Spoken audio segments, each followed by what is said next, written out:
Halo Bapak dan Ibu guru hebat, selamat datang. Kali ini kita mau kulik bareng-bareng sebuah panduan praktis. Panduan tentang apa? Tentang gimana caranya merancang pembelajaran yang nggak cuma bikin anak pinter, tapi juga punya makna mendalam, khususnya buat menanamkan nilai-nilai karakter sejak dini. Nah, ini dia pertanyaan besarnya kan? Gimana sih caranya kita ngajarin hal-hal yang abstrak banget kayak kebaikan, rasa hormat, atau rasa syukur ke anak-anak kita yang masih kecil?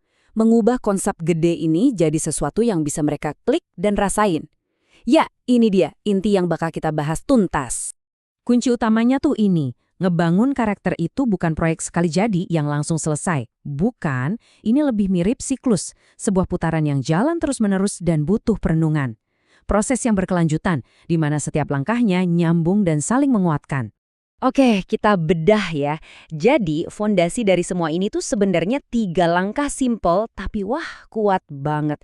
Pertama, rencanakan. Kedua, laksanakan. Dan ketiga, refleksikan. Gampang kan kedengerannya? Tapi di balik 3 kata ini ada proses merencanakan dengan sengaja, melaksanakan dengan penuh kesadaran, dan yang paling penting, refleksi buat perbaikan terus-menerus. Siklus inilah yang jadi tulang punggung. Biar lebih kebayang, ini dia alur obrolan kita. Kita mulai dari si siklus inti pengajaran itu sendiri, terus kita berkunjung ke PAUD Setetes Embun buat lihat contoh nyata. Abis itu, kita dalami cara mereka merencanakan, lihat langsung aksinya di kelas, dan terakhir kita tutup dengan pentingnya refleksi. Oke, biar semua konsep tadi nggak cuma jadi teori di awang-awang, yuk kita langsung lihat studi kasusnya.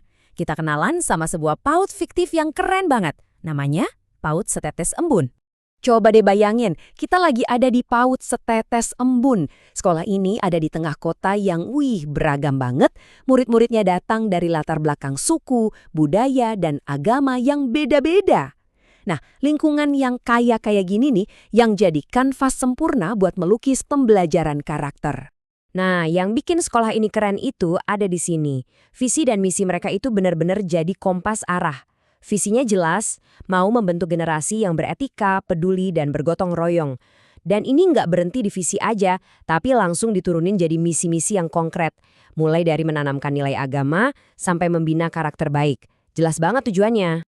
Pertanyaannya sekarang gimana caranya visi yang besar tadi bisa turun gunung jadi kegiatan sehari-hari di kelas? Nah, disinilah seninya. Kita masuk ke proses perencanaannya. Jadi langkah pertamanya apa? Bukan langsung bikin materi, tapi asesmen awal. Betul, semuanya dimulai dari observasi, dari kenalan dulu sama setiap anak. Sebelum bikin rencana pelajaran, guru-guru di sini benar-benar nyempetin waktu buat ngertiin tiap anak secara personal. Kemampuan sosialnya gimana, PD-nya seberapa, butuhnya apa? Alurnya kelihatan jelas banget di sini. Coba lihat, di bulan Juli mereka ngamatin anak-anak pas lagi main dan kenalan. Hasil pengamatan ini nggak didiemin aja, tapi dianalisis di bulan Agustus. Dari situ, ketahuan deh kebutuhannya apa. Baru di bulan September, mereka nentuin tujuan belajarnya. Dan puncaknya, di Oktober, lahirlah topik-topik seru kayak indahnya keberagaman. Keren ya, semuanya nyambung banget. Dan yang lebih keren lagi, lihat deh cara mereka ngerumusin tujuannya. Ini bukan cuma sekedar anak bisa A, B, C. Perhatiin deh, di satu sisi ada tujuan nilai, contohnya mensyukuri dan menyayangi ciptaan Tuhan. Di sisi lain ada tujuan keterampilan, kayak menunjukkan rasa ingin tahu. Dua-duanya ini dijahit jadi satu, nggak dipisah-pisah. Oke, dari kertas perencanaan, sekarang kita intip langsung ke dalam kelasnya. Gimana sih wujud nyata dari semua rencana keren tadi? Yuk kita lihat pembelajarannya beraksi. Nah, misalnya pas topiknya, aku bagian dari alam. Belajarnya itu nggak di papan tulis. Lihat deh, anak-anak diajak langsung turun tanggan. Mereka membangun pondok dari balok dan bahan-bahan alam. Mereka ngerasain langsung gimana serunya merawat tanaman. Pengalaman kayak gini nih, yang bikin rasa tanggung jawab itu tumbuh alami. Peran guru di sini juga krusial banget nih. Selama anak-anak asyik bermain, guru nggak cuma ngawasin, tapi mereka ngasih pertanyaan pemantik. Pertanyaan simpel kayak, kamu mau bangun apa? Atau, kenapa bikinnya begitu? Itu gunanya buat mancing anak-anak mikir lebih dalam. Jadi mereka belajar menghubungkan apa yang mereka lakukan dengan tujuannya. Terus pas bahas topik indahnya keberagaman, gimana caranya? Salah satunya lewat buku cerita. Wah, ini jadi alat yang ampuh banget. Lewat gambar dan cerita, buku jadi semacam jendela buat anak-anak ngintip dunia lain, kenal budaya lain. Dari sini, empati dan pemahaman soal perbedaan bisa dipupuk sejak kecil. Dan idenya tuh bisa macam-macam banget, nggak ada habisnya. Bisa aja mereka membangun miniatur tempat ibadah dari balok, bikin celengan kebaikan bareng-bareng, atau sekedar menggambar kegiatan ibadah di keluarga mereka. Intinya, semua kegiatannya dirancang biar seru, tapi tetap syarat makna.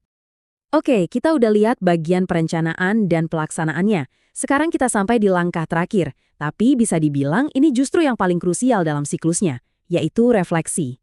Biar lebih konkret kita ambil satu contoh ya. Kenalin, ini Hamizan. Dia lagi asyik banget tuh bangun pondok dari balok kayu. Kalau kita lihat sekilas, mungkin ini cuma aktivitas main biasa aja, ya kan? Tapi bagi gurunya, momen ini adalah tambang emas buat observasi. Nah, dari pengamatan tadi, apa yang dicatat gurunya? Bukan cuma Hamizan berhasil membuat saung, tapi lebih dalam dari itu. Gurunya melihat, dia menunjukkan rasa bangga dengan hasil karyanya. Nah, rasa bangga ini adalah capaian karakter yang muncul alami dari kegiatan bermain. Dan disinilah siklusnya jadi lengkap. Catatan kecil soal rasa bangga Hamizan tadi itu bukan cuma buat rapor, itu jadi data, jadi masukan berharga buat siklus perencanaan berikutnya. Mungkin di kesempatan lain, gurunya bisa ngasih tantangan yang bisa memupuk rasa percaya dirinya Hamizan lebih jauh lagi. Dan siklusnya pun muter lagi dari awal. Nah, setelah kita jalan-jalan di PAUD Setetes Embun dan lihat langsung siklus ini beraksi, sekarang pertanyaannya kembali ke kita semua. Udah siap belum nih buat merancang pelajaran bermakna versi Bapak Ibu guru sendiri? Eits, tapi tenang, kita nggak dilepas sendirian kok. Kabar baiknya, kita nggak perlu mulai dari nol. Ada platform Merdeka Mengajar atau PMM yang isinya tuh bejibun. Banyak banget sumber daya, modul, dan inspirasi yang bisa kita akses, kita contek, dan kita modifikasi sesuai kebutuhan kelas kita masing-masing. Oke, sebagai penutup, saya mau ajak kita semua buat refleksi sejenak. Nggak usah mikirin soal merombak kurikulum besar-besaran. Cukup satu perubahan kecil aja. Mungkin besok kita bisa coba untuk ngasih satu aja pertanyaan pemantik tambahan. Atau coba amati bukan cuma apa yang anak buat, tapi bagaimana perasaan mereka pas lagi membuatnya. Jadi, apa satu langkah kecil yang mau Anda coba besok?